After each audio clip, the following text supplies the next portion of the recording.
11번의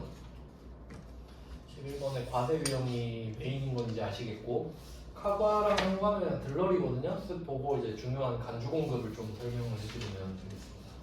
이거 제가 오늘 새벽에 만들고 잤어요. 이따 보여드릴게요. 제가 그 파일을 수정하면 그 최종 수정 날짜로 그 파일 이름 적어놓거든요. 요거는 파일 수정 날짜가 오늘이에요. 새벽에 3시 반인가 끝내버렸다니까 갑자기 생각나가지고 계속 바꿀 거예요. 정도 좋게. 그러면 카과는 뭐 이제 아시겠지만 카드 점표를 우리가 발급해주는 상황이고, 한 개 추가를 하자면 세금 계산서를 발급하면 안 되죠. 그래서 아까 그 맨 앞에 문제 보셨죠? 세금 계산서랑 카드 점표랑 붙으면 세금 계산서가 이겨버리기 때문에 그러면 11번 과세로 빠지잖아요. 그러니까 17번 카과가 성립하려면 세금 계산서 발급이 안 된 상태여야만 하는 거죠. 그래서 뭐 밑에는 별로 의미는 없고요. 그나마 3번 같은 경우만 좀 따로 풀어보시면 돼요. 아까 말씀드렸던 대로 유형자산을 처분했는데 카드 받고 팔 수도 있잖아요. 이런 거 한번 풀어보시고, 12번도 마찬가지입니다. 12번도 일부러 하나씩은 넣었어요. 현금 영수증이고요. 현금 영수증은 좀 특이한 게 뭐냐면, 이것도 세무 일급 문제를 좀 위주로 많이 넣었는데, 1번 한번 볼게요. 12페이지에 현과 01번 있죠. 여기에서는 외국인 비사업자한테 제품을 11만원 부가세 포함을 해서 현금을 받았거든요. 근데 이 사람이 외국인이니까 뭐 그딴 거 필요 없나 봐요. 그래서 그냥 간 거야. 그러니까 딱 봐도 탈세 각이죠. 부가세 안 내도 되는데, 근데 두 번째 줄 보시면 당사는 현금 영수증 의무 발행 사업자래요.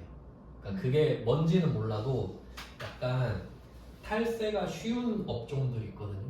그러니까 예를 들면 지금도 의사, 변호사 뭐 이런 사람들 있죠. 변호사 특히 심할 것 같아. 잘은 몰라도. 예를 들어 여러분이 뭐 소송에 휘말렸어요. 근데 뭐 착수금 500 달래. 그럼 원래 550이잖아요. 네. 근데 그쪽에서 그럴 수 있지. 그냥 현금 500으로 하시죠. 그럴 수 있잖아요. 그럼 여러분은 카드로 550인데 그냥 500 주고 말죠. 그럼 이게 탈세의 주범아니에요. 그러니까 그런 업종들은 탈세가 좀 쉽죠. 그러니까 그런 업종을 현금영수증 의무 발행 사업자로 정해놓은 거예요. 즉 이 말은 너는 무조건 상대방이 현금영수증 달라고 안 해도 국세청 번호로 찍어서 현금영수증 발행해 라고 해버리는 거예요. 안 하다 걸리면 그 금액의 절반이 벌금이에요. 그러니까 예를 들어 500만 원짜리 팔았는데 만약에 내가 현금 먹고 안 했잖아요. 그럼 걸리면 250이 벌금이에요. 옛날엔 100%였어요. 근데 줄여줬더라고, 원전부터가. 그래서 결론은 현금 영수증 의무 발행 사업자라는 말을 듣고 이거를 건별로 하면 안 되겠죠? 그러니까 나는 현금 영수증을 발행을 했구나. 그리고 또 중요한 거는 이 외국인은 나한테 세금 계산서를 받지 않았죠? 그 현금 영수증을. 그러니까 거래처가 외국인이 아니라 밑에 보시면 없음 돼 있죠? 네. 이걸 표시하셔야 돼요. 01번에 없음. 거래처 없지. 왜냐면 국세청에다가 찍었으니까요. 근데 이게 세무 2급이죠. 지금 보시면 세무 2급. 네. 그 다음에 02번으로 내려가 보세요. 자, 02번도 비슷한 상황입니다. 두 번째 줄에 보시면 소비자가 현금 영수증의 발급을 원하지 않은 관계로 돈 금액에 대해서 국세청 지정번호로 현금 영수증을 발행했죠. 네. 그럼 거래처가 국세청이 되는 거예요. 얘는. 거래처 없나 여기? 거래처가 안 나와 있어요. 이거 원래 있었던 것 같은데 빼버렸나? 그래서 이거는 F2번 누르면 이 번호가 있을 거예요. 그러니까 없으면 안 하면 돼요. 근데 있으면 그냥 검색해서 넣으라는 소리예요. 국세청. 국세청으로. 국세청. 그러니까 그걸 하자. 왜냐하면 세무 2급에 나왔으니까. 네. 상황은 이해되시죠? 그러니까 탈세 방지하려고 하라고 그런 겁니다. 그다음에 3번은 유형자산 처분이니까 그냥 똑같이 풀어보시면 되겠고, 이제 메인으로 갑시다. 13페이지. 네, 중요한 겁니다. 오늘 이거 건별까지 하면 되겠네. 자, 건별입니다. 두 가지 주제로 나눠놨습니다. 일단 13페이지의 첫 번째 건별은 키워드가 무증빙인데, 즉 부가가치세는 우리가 내야 되지만 증빙은 발급하지 않은 경우예요. 한번 확인해 볼게요. 첫 번째 01번 13페이지 01번 보시면 비사업자인 황정숙에게 제품을 팔고 간이 영수증 체크할게요. 간이 영수증. 네, 여기서 간이 영수증은 그 금액을 내 마음대로 적을 수 있는 영수증을 말해요. 옛날에 중국집 같은 데서 많이 줬어요.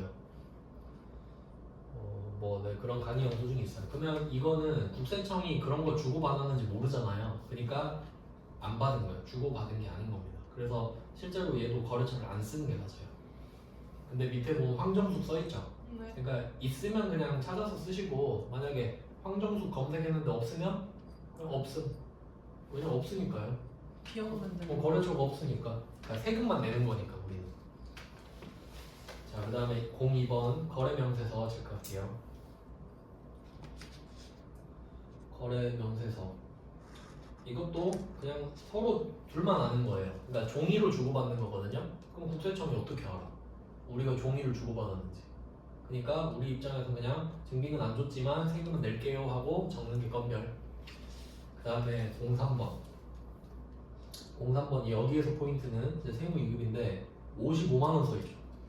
자, 여기서 중요한 건 뭐냐면 01번이랑 02번에는 숫자 뒤에 01번은 88,000원 뒤에 부가가치세 포함이 써있죠. 그럼 이 말은 8만원에 8,000원이다 이 말이잖아요. 네. 그럼 02번은 55만원이 공급 대가니까 50만원에 5만원이다 이 말을 하는 거죠. 네. 자, 그리고 3번은 어때요? 55만원 뒤에 뭐라고 써있나요? 입금되었음을 확인한다. 근데 부가가치세는 어때요? 알 수 없죠. 네. 그래서 제가 밑에 04번을 달아놨어요. 04번 읽어볼까요? 부가가치세 포함 여부가 불분명하죠 지금? 그러면 이 대가의 경우 110분의 100을 곱한 금액을 공급가액으로 한다. 무슨 말이죠? 55만원이 지금 받았는데 부가세 있는지 없는지 모르겠잖아요. 그럼 여기다가 나누기 110 곱하기 100을 하래요. 그럼 50만원 나오죠. 그럼 이게 공급가액이니까 여기에 10% 내라고. 즉 이 말은 불확실하면 50만원이랑 5만원으로 쪼개서 5만원 갖고 와 이 말이에요. 아시겠죠? 그래서 밑에 달아놨어요. 진짜 이런 거 하나하나 찾느라 힘들었어요. 여러분 공부하기 좀 편하게. 네, 그래서 지금 문제도 긴미라 써있지만 검색 안 되면 안 쓰셔도 됩니다. 네, 왜냐면 증빙을 발급을 안 했기 때문에. 그러니까 참고로 거래처의 의미가 뭐냐면 거래처는 증빙을 주고받는 곳을 거래처라고 하는 거예요. 그러니까 건별은 증빙을 안 주잖아요. 그러니까 사실 거래처가 존재할 수가 없는 거지. 근데 그냥 만들어 놓고 있으면 해라 이 말이에요. 의미는 없어요. 그 다음에 05번 볼게요. 05번은 그냥 뭐 별 다른 건 없고요. 그냥 잡이익만 표시하시면 돼요. 잡이익. 그냥 잡이익으로 하라고 하니까 매출이 아니라 잡이익을 쓰시면 되는 거고. 그 다음에 06번 이것도 뭐 똑같아요. 개인한테 팔았는데 유형자산 처분 여기도 나왔죠. 제가 일부러 하나씩 다 넣었다 그랬죠. 네, 여기까지는 그냥 회계 1급이랑 똑같아요. 이제 넘어갑니다. 14페이지. 제가 이걸 만들고 된 거예요. 그러니까 이게 원래는 기출문제에서만 제가 추출해서 만들려고 했거든요. 근데 이게 한계가 있는 거야. 그래서 그냥 제가 만들었어요. 자료를. 책 보고. 그래서 이제 조금씩 이렇게 좀 발전을 해서 나중에는 여러분 진짜 책 없이 공부할 수 있게 하려고. 나중에 이것만 보고 그냥 찾아서 보는 거죠. 왜냐면 책은 저도 이제 책을 보면서 공부하는 입장이라 아는데 못 찾아봐요. 아니 책이 막 400페이지, 500페이지 되는데 어떻게 찾아요? 그러니까 좀 차라리 이런 데다가 그 인덱스 같은 거 붙이는 게 훨씬 효율적일 것 같아요. 저도 그렇게 보고 했거든요. 그러면 이제 간주 공급을 좀 볼게요. 근데 첫 번째 박스 보시면 왼쪽이 공제하지 않는 매입세액 써있죠. 그리고 오른쪽이 간주 공급이잖아요. 얘 둘이 뗄 수가 없는 관계라 그래요. 그래서 보시면 우리 지금 간주 공급 안 배웠죠? 근데 공제하지 않는 매입세액은 배웠죠? 네. 그럼 한번 쭉 볼까요? 자, 그럼 왼쪽에 보시면 양괄호 1번부터 볼게요. 이건 그냥 당연한 건데 한번 볼게요. 양괄호 1번에 세금계산서 미수령 또는 부실기재부. 세금계산서를 안 받았는데 세액공제 받을 수 있어요? 절대 안 되죠. 그럼 당연히 안 되지. 세금계산서 안 받았으니까. 그러니까 이거는 그러니까 외우는 거 아니죠. 그 다음에 2번 매입처별 세금계산서 합계표 미제출. 그러면 내가 만약에 종이로 받았어. 종이로. 그러면 합계표, 그러니까 세금계산서는 종이로 받았는데 이걸 합계표에 적어서 안 낸 거예요. 그럼 세금계산서는 받았지만 합계표를 안 냈으니까 국세청이 어떻게 알아? 그러니까 안 해주지. 이해되세요? 네. 세금계산서를 안 받으면 아예 안 되는 거고, 세금계산서를 종이로 받았는데 신고 안 하면 당연히 안 되지. 그 말이에요. 그러니까 1번, 2번은 사실 언급을 안 해도 돼. 근데 그냥 써 있어서. 그 다음에 3번 그 밖에 매입세액 불공제 항목이 우리가 배웠던 겁니다. 자, 그러면 1번부터 한번 볼까요? 이건 풀 버전입니다. 풀 버전. 자, 1번은 등록 전 매입세. 이거 어디서 본 것 같다라는 느낌 받아야 되는데, 아까 윤주원 기억나요?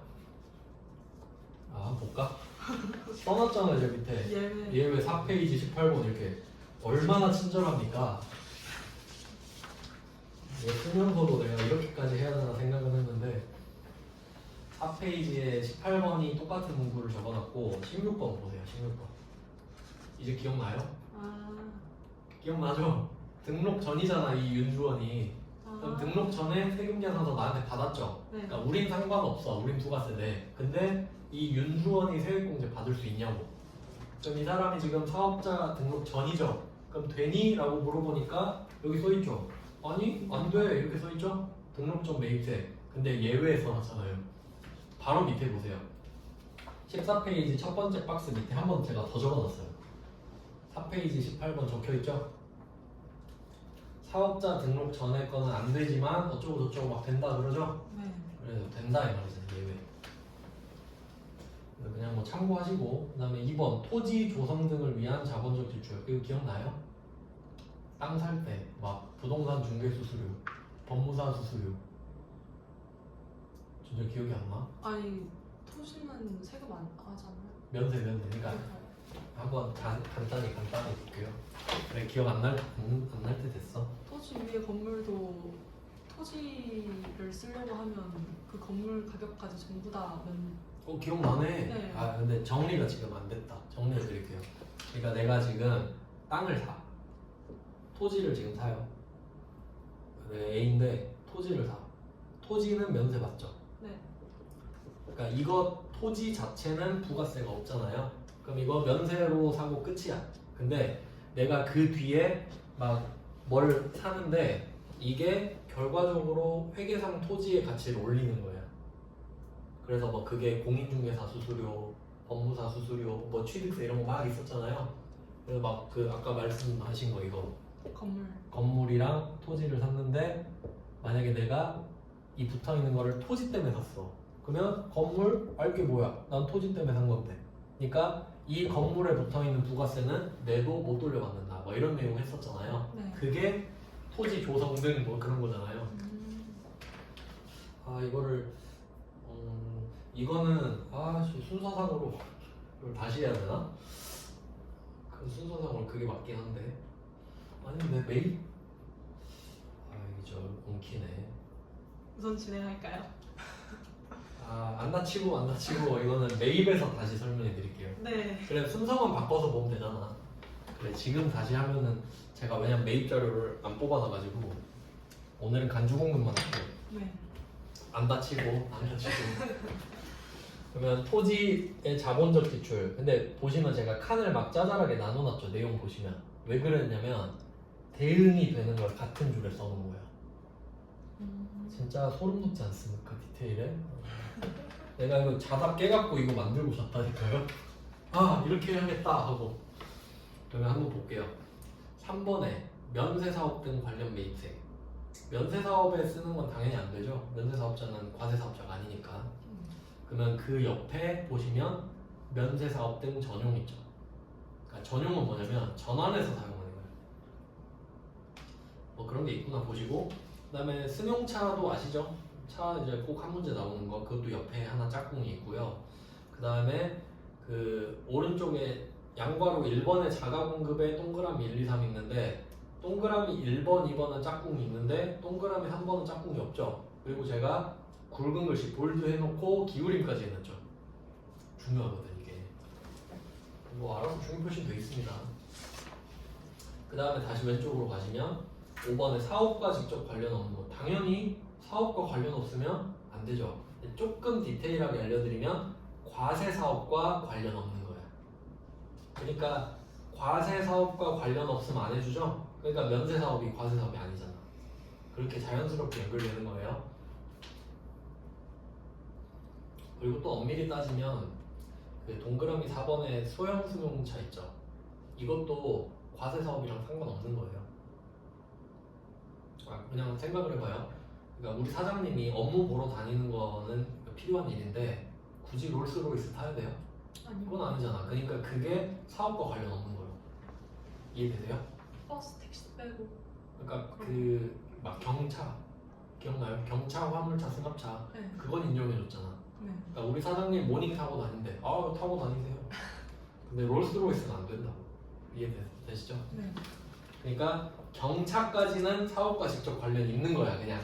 근데 아반떼부터는 안 돼. 뭐 그런 느낌이죠. 사치다 사치. 네, 그 다음에 기업 업무 추진비, 이거 접대비죠. 옆에는 사업상 증여라고 돼 있어요. 그래서 거의 짝꿍이 있거든요. 그럼 제가 이걸 왜 굳이 붙여놨냐면 이게 정말 중요한 거예요. 그러니까 이게 우리가 뭐 A라고 합시다. 과세 사업자. 물건을 사는 경우가 있을 거고,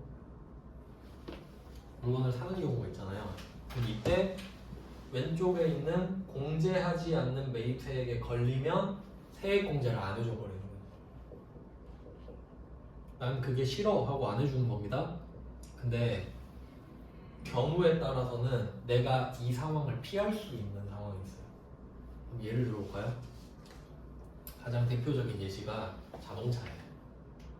그러면 우리 회사 사장님이 뭐 G90 이런 거 사고 싶대요. G90을 사고 싶대. 그러면 G90 뭐 1억에 샀다고 치면 부가세 1,000만 원 줬잖아요. 그럼 1억 1,000만 원 냈겠죠. 세금 계산서를 받아도 이 1,000만 원은 못 돌려받죠. 그러니까 얘가 불공 뭐 이렇게 됐잖아요. 세금 계산서 받으면. 근데 공교롭게도 우리 회사 사장님이 현대자동차 회장이에요. 아이고 이런 공교롭네. G90을 내가 안 사도 되겠네. 한 대 갖고 와 하면 되죠. 그러면 남들은 G90을 1억 1,000에 사서 1,000만 원을 손해보는 걸 겪어야 되죠. 남들은. 근데 현대자동차 사장은 어때요?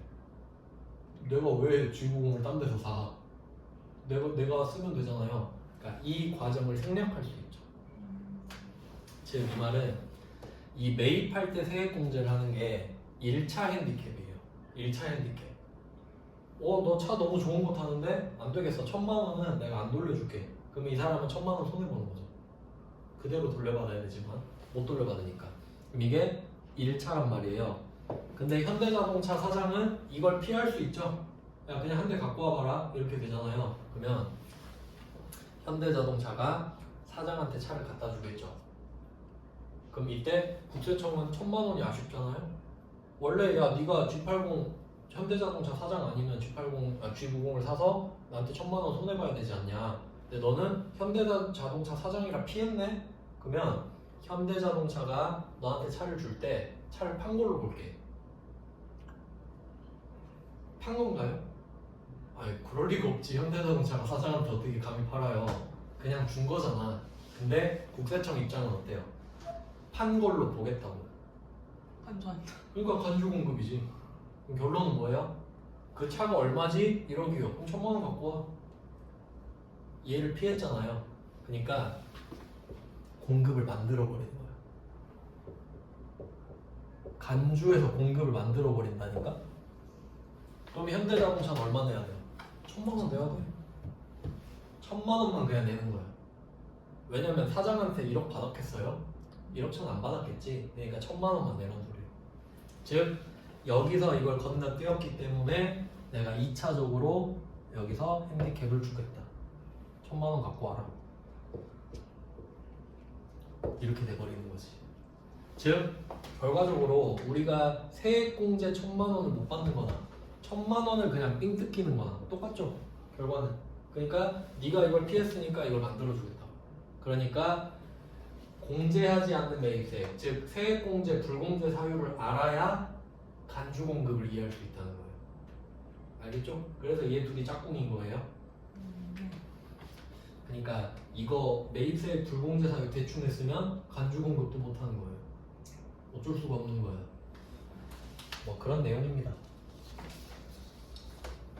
뭐 그렇게 해서 그러면 간주공급은 4개로 일단 나눠야 되는데 양괄호 1, 2, 3, 4 있죠? 그러니까 이게 좀 부연 설명을 해드리면 자가공급은 그래도 자기 사업에는 쓴 거예요. 그러니까 지금 보시면 사장이 한 대 갖고 갔잖아요, 지구공을. 그러면 이게 그래도 자기 사업에 쓰는 거긴 하죠. 물론 자기 집에도 타고 다니곤 하겠지만 공식적으로는 회사 일 때문에 지금 타고 다니는 거잖아요.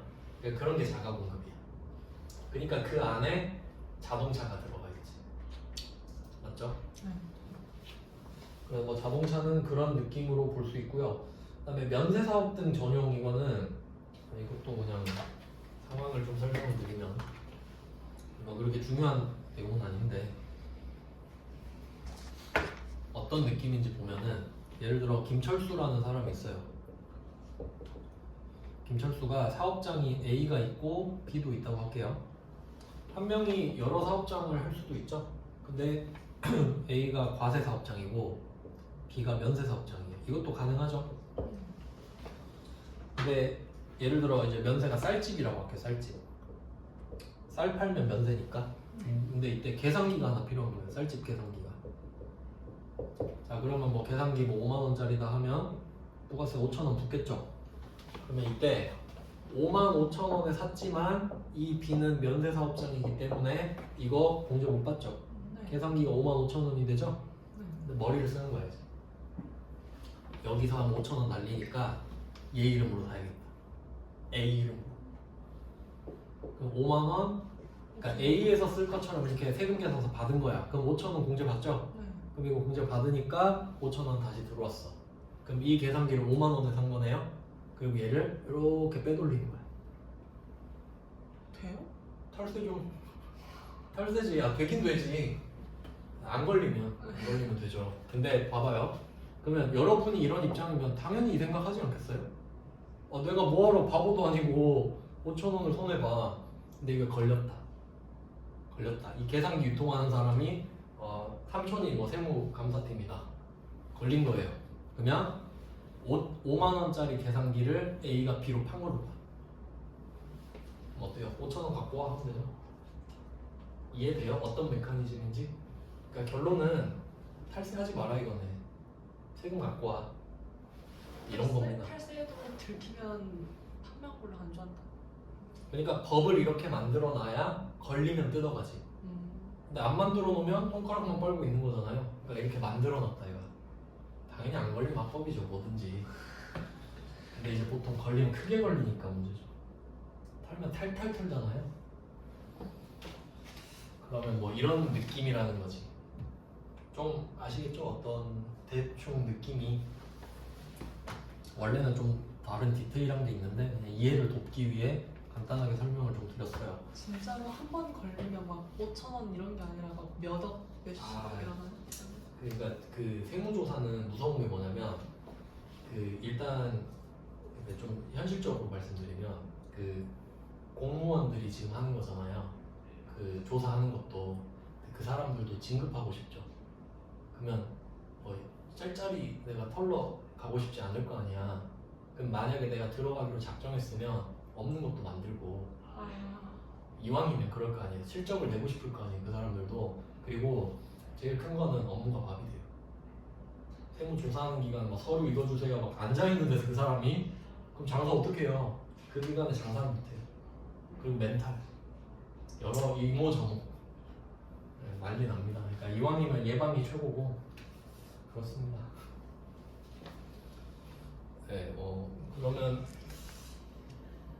그리고 그 간주 공급에서 이제 포인트는 또 뭐냐면 왜 이렇게까지 하냐 했으면 전제가 깔리는데요. 제가 그 첫 번째 박스에 비고 있죠, 비고. 비고에 오른쪽에 간주 공급 써놨는데 원칙 보시면 제가 세 가지 써놨거든요. 그러니까 지금 간주 공급은 크게 네 가지가 있는 거예요. 자가 공급은 갖다 쓰는데 그래도 내 회사에다 갖다 쓰는 거. 그리고 양괄호 2번으로 내려가 보시면 개인적 공급 있죠. 근데 이거는 뭐 직원 주거나 뭐 아예 그냥 뭐 사장 친구 주거나 뭐 그런 거예요. 아예 그냥 개인적인 거. 그래서 제가 왼쪽에 보시면 사업과 직접 관련 없다고 써놔버렸죠. 남이니까. 그 다음에 사업상 증여로 이제 내려가 보면 이게 접대랑 똑같거든요. 접대. 그 다음에 사업시, 폐업시 재고제화. 이거는 폐업시 잔존재화라고도 하고 폐업시 재고재화라고도 하는데 이제 얘는 어떤 느낌이냐면 예를 들어 우리가 제조업입니다. 제조업인데 만약에 재료를 300원짜리 원재료를 샀다고 할게요. 그럼 부가가치세 30원이 붙을 거 아니에요. 그러면 처음에 우리가 원재료 살 때 세금 계산서 받고 신고를 하면 원재료 샀는데 세액공제를 안 해줄 이유는 없죠. 그러니까 이 30원을 돌려받을 거 아닙니까? 그리고 이걸 만약에 1,000원에 팔고 있다고 할게요. 그러면 국세청은 30원을 돌려주고 나중에 100원을 받는 구조가 되겠죠. 그럼 결과적으로는 이득이잖아요. 국세청 입장에서. 근데 망한 거야. 망한 거예요. 이럴 일이 없어진 거예요. 저런. 그럼 국세청은 뭐예요? 기분 나쁘죠? 야, 내가 원재료 살 때 세액공제 준 거 기억 안 나? 근데 그냥 문을 닫겠다고? 안 되지. 너 이거 1,000원짜리 네가 너한테 판 걸로 해. 너무한 거 아니에요? 너무하죠. 근데 얘네들 입장은 어때요? 내가 준 게 있는데 왜 안 주냐 이거지. 이해되세요? 국세청 입장에서 생각해야 돼. 안 그러면 국세청은 30원 손해죠. 그러니까 이걸 해놓은 거야. 내가 세액공제를 해줬는데 네가 그냥 문을 닫겠다고? 안 되지. 이런 느낌입니다. 근데 물론 그런 건 있죠.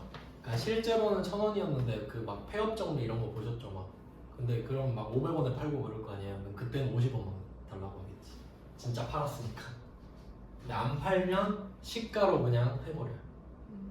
그러니까 이렇게 폐업 정리 해버리는 거예요. 실제로 돈을 덜 받죠 보통 그러면. 그래서 결론은 뭐냐면 그 원칙 보시면 판매 목적 자기의 타사업장 반출 외라고 돼 있죠. 그러니까 그게 제가 굵은 글씨 써놓은 거거든요. 판매 목적 자기의 다른 사업장의 반출. 이거 빼고면 결과적으로 5개예요. 왜냐면 양괄호 1번 안에 3개가 들어있는 거죠. 동그라미 1, 2, 3. 네. 그럼 그 중에 3번이 아니니까 동그라미 1번, 2번 2개. 그리고 양괄호 2번, 양괄호 3번, 양괄호 4번 이렇게 되잖아. 5개. 뭐 그렇게 보셔야 돼요. 자가 공급은 3개인 거니까. 그래서 그 5개를 말하는 걸 왜에다 표시했어요. 왜? 판매 목적 자기의 타사업장 반출 왜? 그러니까 얘 빼고 다. 그럼 화살표 가보시면 매입 시 부담한 매입세의 공제분만 해당. 그러니까 지금처럼 세액공제를 받았잖아요. 그러면 간주공급을 때리겠다 이 말이지. 네가 먹은 게 있으면서. 그럼 반대로 생각해 볼까요? 내가 샀을 때 그게 아닌 거야. 그 세액공제 못 받은 거야. 그럼 조금 이제 복잡하게 아예 좀 제 시험 문제에 나왔던 건데 한번 말씀드려 볼게요. 이게 이런 거예요. 내가 차를 산 거예요. 차. 승용차. 세액공제 안 되는 차 있죠. 그러면 330원에 사서 30원 못 돌려받고 차가 330원 되고 끝나잖아요. 그럼 세액공제 못 받았죠. 근데 이거를 직원한테 줘버린 거예요. 그럼 생각해 볼게요. 그럼 개인적 공급이거든요. 네. 그럼 개인적 공급은 간주 공급 맞지? 네. 근데 세액공제 받았어요? 안 받았지? 그럼 이거를 직원한테 주잖아요. 간주 공급이 아니에요. 왜요? 세액공제 못 받았으니까. 국세청이 손해본 게 없잖아요. 근데 차 줄 때 야 그 차값도 내놔. 그럼 양아치죠. 그것까지는 안 하겠다. 알겠어요? 무슨 말인지? 그렇게 나오면 좀 어렵습니다. 물론 여러분 시험은 그렇게 안 나오는데 생각해보면 그렇다는 거예요. 이해가 좀 돼요? 네. 그러니까 국세청도 그래도 아무리 자기가 양아치 짓을 해도 선은 지키겠다는 거지. 맞죠? 막 그렇게 막 논팽이같이 이러진 않겠다는 거예요. 그러니까 내가 너한테 해준 게 있으면 돌려받고 그게 없으면 알아서 해라. 이런 느낌이라는 거지. 알겠어요? 그러니까 그게 매입 시 부담한 매입세 공제분만 간주 공급하겠다고. 그리고 세금 계산서 발급 의무가 아예 잘못 적었다. OX를 반대로 써버렸네. 죄송해요. 잠결에 제가 만들어가지고 반대로 좀 바꿀게요. X라고 쳐요? 네, O를 X로 바꾸고 X를 O로 바꿔야 돼요. 좀 힘든 작업이네요. 발급 의무가 없어. 위에 거는 밑에 건이 있고. 왠지 생각해봐요. 아까 그 현대자동차 사장한테 G90 준 거 말씀드렸죠. 세금 계산서 주겠어요? 안 주지. 1000만 원만 내라도 좀 빡치는데 사장한테 세금 계산서 주라고 하면 무슨 의미가 있어요, 그게. 그러니까 부가세만 걷어가고 세금 계산서는 요구하지 않겠다. 당연한 겁니다. 그리고 시가 기준. 이유는 간주 공급이잖아요. 공급인 것처럼 봐야 되는 거죠. 그럼 시가로 팔잖아, 우리가. 그래야 부가세를 똑같이 걷지. 그래서 이 세 가지를 잘 기억하세요. 세액공제 받아야만 한다. 간주 공급 인정된다. 그다음 두 번째, 세금 계산서는 안 줘도 된다. 의미가 없으니까 시가로 해야 부가세를 많이 들어가지. 판 것처럼 해야 되니까. 자, 근데 여기서 예외가 판매 목적 자기의 타사업장 반출 써있죠? 이게 위에 있는 동그라미 3번 볼드체예요. 자, 얘는 어떤지 볼까요? 얘는 매입 시 부담한 매입세 공제 여부 불문이라 써있죠. 그딴 거 필요 없고 무조건 간주공급. 무조건 간주공급으로 가겠다. 그리고 세금 계산서 발급 의무가 이쪽. 원가 기준이죠. 시가가 아니라 원가. 그러니까 얘는 아예 다르죠. 아예. 그러니까 얘가 중요한 겁니다. 왜 그런지 좀 생각을 해보면, 그러니까 간주 공급이 지금 총 6개가 있는 거예요. 1번이 3개, 2, 3, 4 해서 6개. 근데 그 중에 판매 목적 타사업장 반출 빼고 나머지 이렇게 나누는 이유가 달라요. 의미가 다르거든요. 목적이. 그 이유는 아까 말씀드렸던 대로 공제하지 않는 매입세액이 1차 핸디캡이었잖아요. 그러니까 그걸 피하면 2차 핸디캡으로 간주 공급으로 막아버리려고 두 개가 세트가 있다 그랬죠. 근데 양괄호 1번의 자가 공급에 동그라미 3번은 어때요? 판매 목적으로 자기의 다른 사업장의 반출은 짝꿍이 없죠? 네. 목적이 아예 다르거든. 이유가 이제 이유도 설명해 드릴게요.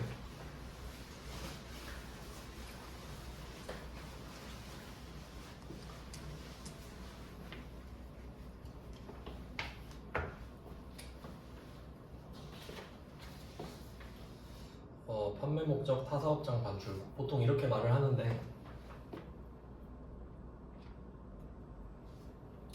예를 들어볼게요. 김철수라는 사람이 있고 A라는 사업장이 있고 B라는 사업장이 있어요.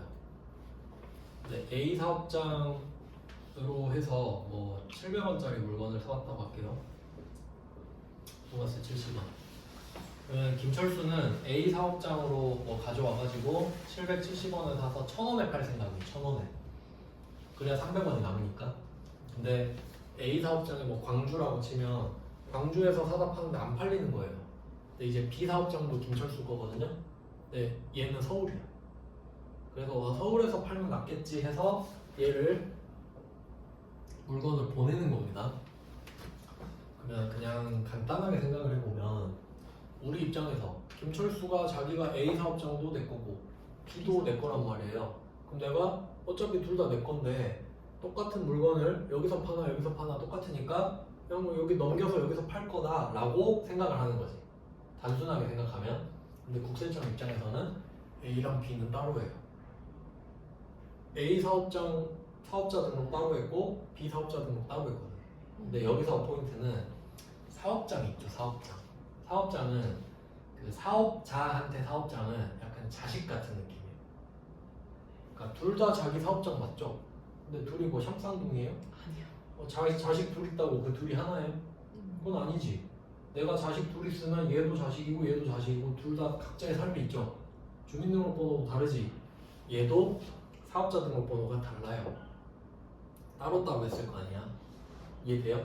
그러면 국세청이 보기에는 A한테 B한테 물건을 넘기잖아요. 그럼 이거 판 거라고. 그러니까 네가 보기엔 넘긴 거겠지만 내가 보기엔 판 거야 이렇게 되는 거라고. 그러면 팔아야 돼. 그래서 세금 계산서를 주래. 발급해야 돼요. 얼마로? 원가예요, 시가예요? 이거 원가로 써 있지. 네. 700원에 넘겨요. 왜 그럴까? 어쨌든 그래야 A는 아무것도 안 한 게 돼요. A는 700원에 샀지만 그러니까 B한테 1000원에 팔면 A가 돈 벌어버린 거죠. 근데 돈은 B가 벌어야 되지 않아요? 그럼 B가 한번 팔아볼까요? 1000원에 팔겠죠? 그럼 100원 이렇게 되잖아. 그러면 이건 뭐 하는 거냐면 이 거래를 없애버리는 거야. 그러니까 어차피 A는 70원을 돌려받지만 70원 내야 되죠. 그러니까 없어지잖아 이 거래 자체가. 즉 그냥 B가 700원에 사서 1000원에 판 게 돼버려. 이게 논리적으로 맞죠? 그러니까 이게 판매 목적 타사업장 반출인데 얘 빼고는 다 엿먹일 생각이에요. 근데 얘는 엿먹일 생각이 아닌 거죠? 야 그래도 A가 B한테 줬으면 세금 계산서 줘야지 이 말이에요. 그러니까 얘는 그냥 교통 질서가 파괴될까봐 그냥 하라는 거야. 무슨 뜻인지 알겠죠? 손해를 끼치려고 하는 게 아니라 뭐 그런 내용이에요. 그러니까 이게 판매 목적 타사업장 반출. 근데 또 이제 아닌 거를 써놨는데 그 두 번째 박스 한번 볼까요? 밑에 두 번째 박스 보시면 간주 공급에 해당하지 않는 경우 써있죠. 간주 공급에 해당하지 않는 경우에 첫 번째 칸에 판매 목적 타사업장 반출 써놨잖아요. 근데 이거는 그냥 외우라고 써놓은 게 아니라 판매 목적만 좀 표시해 보세요. 판매 목적. 결론은 정리를 해볼게요. 판매 목적으로 타사업장에 반출을 해야 간주 공급이 되거든요. 그러면 만약에 판매 목적은 아니에요. 무슨 목적인지 모르겠어. 근데 판매 목적은 아니래. 그러니까 다른 목적으로 타사업장에 반출을 하잖아요. 그럼 간주 공급이 아닌 거예요. 이해되죠? 그러면 그 오른쪽에 동그라미 1, 2, 3, 4, 5 있죠? 이거를 그냥 뭐 나중에 읽어보면은 전부 다 판매 목적이 아니에요. 대충 한번 볼까요? 1번에 보시면 다른 사업장에서 원료 자재 등으로 사용한대. 2번 사용 소비, 3번 사용 소비, 4번 사용 소비 막 이렇게 써있죠? 네. 안 팔잖아. 결론은 뭐냐면 왜 판매 목적만 이렇게 해야 되냐면요. 얘는 팔면 돈이 들어오잖아요. 그러니까 이 구색을 맞춰줘야 되거든. 얘는 팔 거잖아요. 그럼 700원에 사서 1000원에 팔아야 된다는 구색이 있으니까. 근데 만약에 내가 뭐 이게 옷이라고 치면 이 옷을 팔 게 아니라 이 B 가게에서 그냥 마네킹에 입혀놓으려고 그럴 수도 있죠. 그럼 얘는 그 옷을 팔 일이 없잖아요. 그럼 그때는 간주 공급이 아니어도 되는 거지. 안 파니까. 근데 팔면 아다리가 안 맞으니까. 뭐 그런 의미가 있어요. 그리고 밑에서 이것까지만 좀 해놓으면 좋은데 세 번째 박스 있죠? 세 번째 박스에서 이건 내일 하겠다. 설명을 빼먹네. 간주 공급이 이게 처음 배우는 거라 내일 이어서 하죠. 시간 제약 때문에. 오늘은 여기까지 하겠습니다. 수고하셨습니다. 고생하셨습니다.